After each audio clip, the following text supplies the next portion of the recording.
Okay, in this section we're going to be looking through the injury profile of hockey.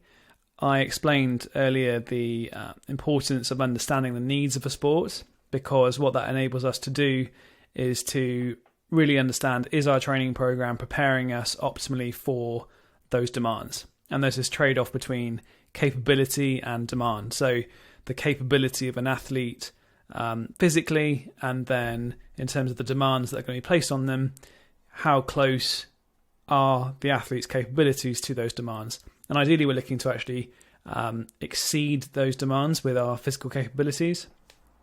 And if we understand the injury profile, then we can start to put into place some training interventions, programs and exercises that are going to help to keep those tissues and joints robust. They're less likely to break down. So as a very short overview, the ankle is a really common injury in hockey, and therefore having a clear strategy to prevent the risk of injury at the ankle through things like calf capacity, balance and proprioception, hopping-based exercises, and so on, is one clear way that we can help to prepare an athlete optimally for the demands of the sport.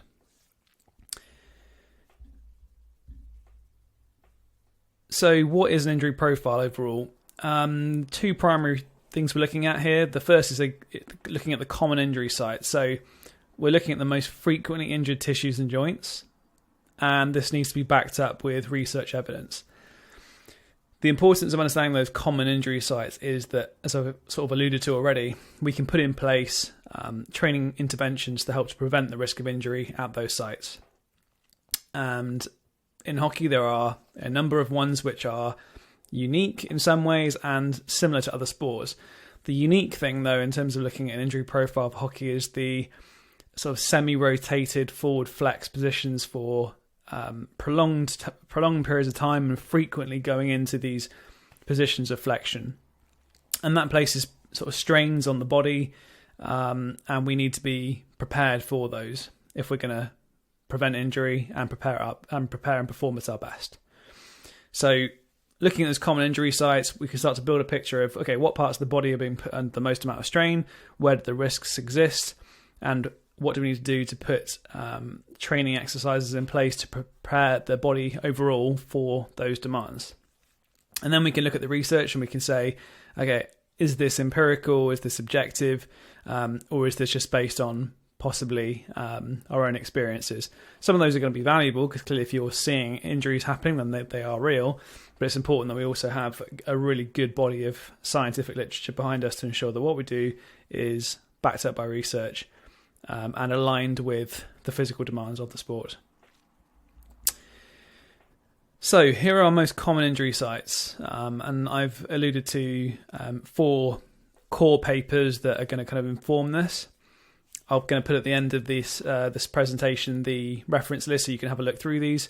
But in effect, we've got the head and the face, the knee, hand and wrist, foot and ankle, the adductor, and the lower back. These are the ones that kind of quite commonly come up as the most injured parts of the body. Now, some of these are related to what we call contact injuries. So something like the head and the face are often things like contact with another player, contact with a stick, contact with the ball.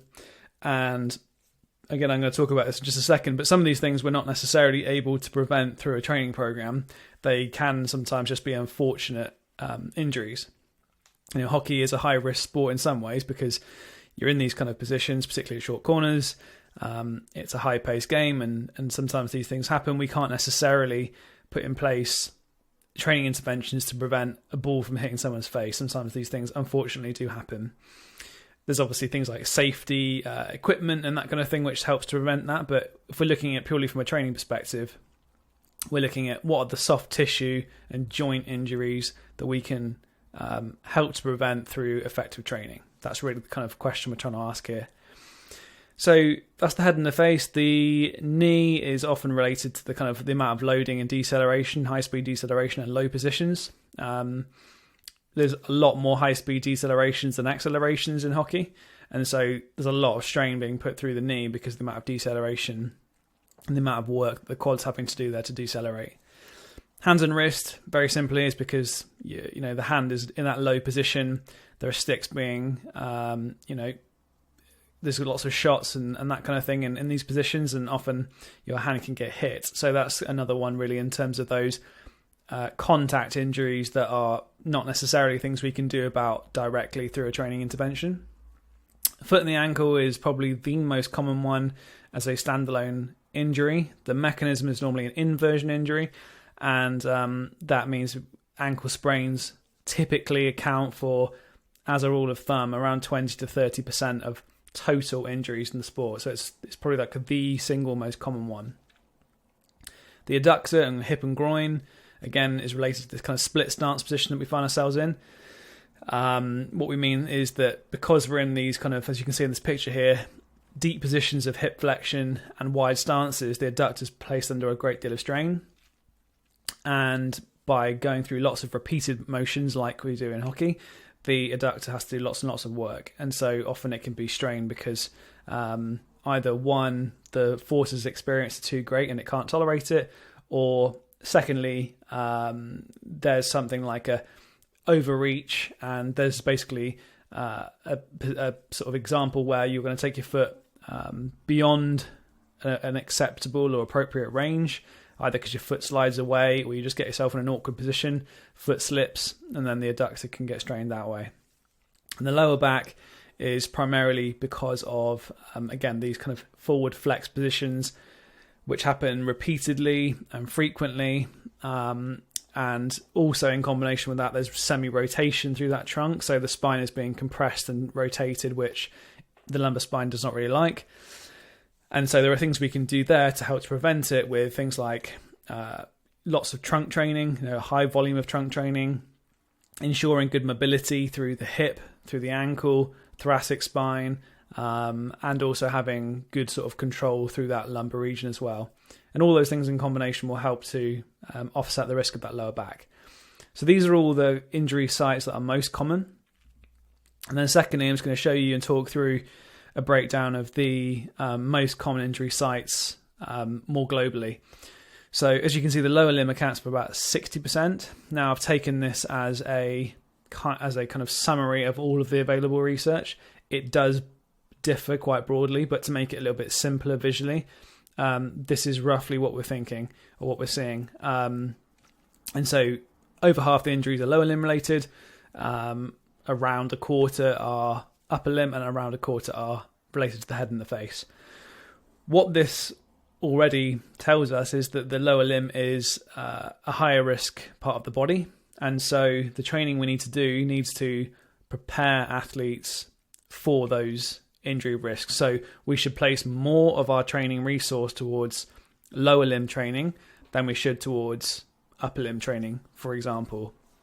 Now, if we're looking at a sport where, let's say, canoe, for example, where actually the forces experienced, the demand on the body and the injury rate is significantly higher at the shoulder, then more of our training resource would be shifted towards developing that force expression at that joint.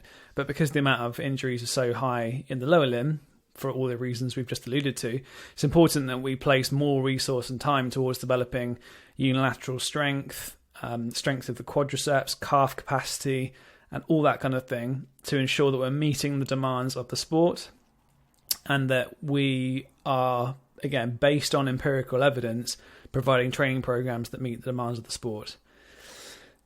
And then what we can also do is start to include upper limb training to ensure that we are offsetting the risk of things like shoulder-related injuries, which are related to the forward flexion positions, again, around the sort of rotator cuff and scapular control. But the main bulk of training should effectively be lower limb training with trunk and some upper body training in there as well. But we should shift our focus more towards the lower limb than the upper limb for the reasons we've just alluded to. So I hope that's a useful visual just to show you kind of where the overall predominance of injury exists. And then we also have goalkeepers, obviously, which have got very specific needs. There are similarities, but these again are the common ones that typically come out. There are, for obvious reasons, far more injuries in goalkeepers because their ball is being hit at them. So the risk of them being injured is higher. So in terms of contact injuries, there's far more. Because, again, the ball's being hit very hard and directly at their body sometimes. But if we look at other injuries that are less common in outfield players and more common in goalkeepers, the shoulder is the one that stands out. It's actually, in some evidence, about a 10 to 15 times higher rate of injury in the shoulder. This can be related to things such as reaching out for saves, and when you're getting basically into low positions on the ground and you're reaching out, the shoulder is at full range effectively. And whenever the arm gets hit and the arm is fully extended, that's often when things like shoulder subluxations and shoulder dislocations can occur. Lower back, similarly, is getting on and off the ground and getting into kind of awkward, compromised positions. The adductor, you can see in this image here, going for that kind of that lunge position to go for a save, for example. Sometimes the foot can reach out that little bit too far. And again, similarly to an outfield player, if your foot slips, where you get yourself into a really wide range of hip abduction and that foot gets taken away, the adductor can get put under a great deal of strain. And then the ankle, again, because it's in contact with the ground, is always going to be placed under quite a great deal of strain, is another key injury factor. So if we're trying to build a program for a goalkeeper, there might be subtle differences in this. For example, we'd probably place a higher emphasis relative to, if we just go back a second, the upper limb training for the outfield player, which wouldn't need to potentially require quite as much of our training resource and time, whereas for a goalkeeper, you would suggest that actually, because of the nature of the injuries and the injury profile, that the shoulder and particularly the rotator cuff and scapular control should take more of our training resource because of the risk of the shoulder. So, things that are beyond our control. It's important to recognise training interventions that are going to make an impact and training interventions that might not necessarily impact certain things. So, things which we can't control: contact injuries and freak accidents. Unfortunately, in all sports, injuries occur as much as we try hard to try and prevent them. Sometimes injuries are just going to happen, which is, part of the risk of the sport, unfortunately. By contact injuries, what I mean is things like getting hit with the stick, getting hit with the ball, bumping into a player unexpectedly, and either jarring a joint or just being in a position where you're compromised and it was unexpected. Sometimes these sorts of things happen, and as much as you might try and put a training program together to prevent them, it's quite hard. These things are unpredictable because sport is unpredictable. It's a chaotic environment, and freak accidents with like getting hit with the ball and that type of thing are not necessarily things which we can do huge amounts about. Now, obviously, we can argue that with safe equipment, rules, and various other things, we can prevent it. But if we're looking through the lens of training intervention to prevent injury, it's probably slightly beyond the scope of this course and SNC more broadly to prevent some of these things from happening. But the things we can control and what we should be placing our emphasis on is effective strength training, because what this allows us to do is express higher forces, to achieve better joint positions, which is going to put joints at less or slightly less compromised positions, better or sort of overall better movement control. And that means developing really good movement competency in the basic movement patterns, things like squatting, hinging, lunging, pushing, pulling, core bracing, and that kind of thing. If we can move really well in general movement patterns, then our risk of injury is going to be reduced because we're going to get into more effective joint positions. And what that does is it puts less strain on certain parts of the body and less stress overall. If we consider for a second that the stress that any tissue will experience is the amount of force divided by the cross-sectional area over which it's experienced, then good movement quality, good movements overall help to dissipate forces over our joints, and we don't get certain joints experiencing huge amounts of overall stress, which in turn reduces the risk of injury. And then finally, tissue capacity. Tissue capacity is, in effect, muscular endurance, but being able to tolerate greater training volumes at certain tissues, and in effect, being able to withstand repeated loading. That's what tissue capacity really means. So if we take the calf, for example, calf muscle, gastrocnemius, and the soleus, the ability to tolerate high amounts of loading and repeated loading is important because of the risk of ankle injuries. And if the calf and soleus begin to fatigue, then obviously one of the big roles is dissipation of forces or attenuation of forces, at the ankle. Then there might be more risk of injury at the ankle when they begin to fatigue. Whereas if we can increase that capacity, and we can measure that through things like single leg calf raises, then the risk of injury at the ankle may well be reduced, which is good. And other areas such as hamstring capacity, adductor and trunk capacity, which all relate to the injury profile which we mentioned earlier on. If we can increase the capacity of those tissues, then they can do more work without getting fatigued, which puts less stress on the at-risk sites associated with the sport. And so that's where we bridge the gap between the available evidence, the risk of injury, and then the training programs we can put together. Okay, and last couple of bits. So in terms of implications, the implications here are, first of all, we need to load at-risk tissues. At-risk tissues are the injury profile that we mentioned earlier. The muscles around the knee, muscles around the ankle, muscles around the core, trunk, lower back. We must be loading these in order to reduce the risk of injury more broadly. We need to get stronger because strength is the ability to express force through our muscular system. The greater amount of force that we can produce, the more we can also tolerate as well. So if we can tolerate more forces that we're going to be experiencing on the pitch, then we're going to be in a better position to prevent injury overall. And finally, prioritize priorities. What we mean by that is keep the main thing. So there needs to be more focus on lower limb training than there does on upper limb training based on the injury profile and the requirement for high amounts of force during deceleration and sprinting and changing direction, that type of thing. And in the next section, when we're looking at the running demands, this will also make sense because there's a huge running demand as well. And the lower limb has, again, a great deal of demand placed on it when the running volume is so high. So taken together, we have a clear idea of what the injury profile is. And there are some injuries which obviously aren't included in that list at the moment, but these are the kind of the core ones that are most important. We've got an idea, an understanding now that more globally, the lower limb is at more risk, which means we need to place more priority or more training time and resource into preventative work around those areas. We know that goalkeepers are going to have a little bit more risk potentially at the shoulder, so they are going to need a little bit more training time and resource around shoulder stability, control and strength at the shoulder girdle. And we also know that joining all these dots together, by becoming stronger, be able to express more force, by moving better, more effectively with better control, and finally by increasing the capacity of tissues that are at high risk, then taken together, we can reduce the risk of injuries associated with the sport. And that ultimately is what we're trying to get to a point where the training interventions we put in place are evidence supported, related to the injury profile of the sport, and we're putting the right amount of time towards the right things, and again, keeping those priorities at the forefront of our minds.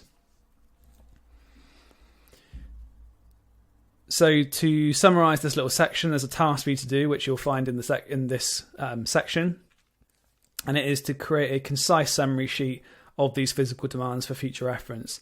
And this enables you to have almost like a cheat sheet, so you know exactly going around with you, or you can store it digitally, what the core injury profile risks are. And also there's a few little mini sort of subsections within it, which are how you can go about preventing those through things like warm-ups, what you can do in the warm-ups to prevent them, what exercises you might pick, and there's some suggestions from me of things you might include.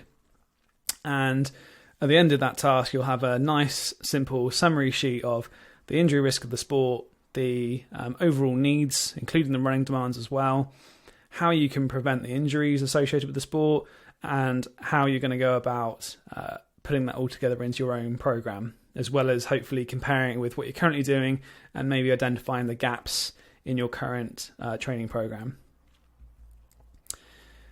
So the references are listed out here. Again, you'll have the slides in a downloadable format as well in a PDF, so you can have a look through these.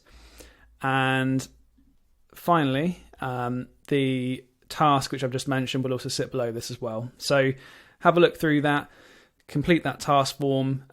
You can obviously re-watch this video as many times as you like. You can use the PDF as a sort of downloadable format as well if you want to. And hopefully, in summary, this section initially has provided you a clear idea of the injury profile, has built a bit of a context around the importance of the needs analysis, and philosophically that demand capability equation and the importance of understanding the demands first and foremost, so that we have a comparison with the capabilities that an athlete has, and we'll know then whether the athlete meets those requirements or whether there is a gap there which the training can bridge overall. So I hope that's been useful, and in the next section we're looking at the running demands.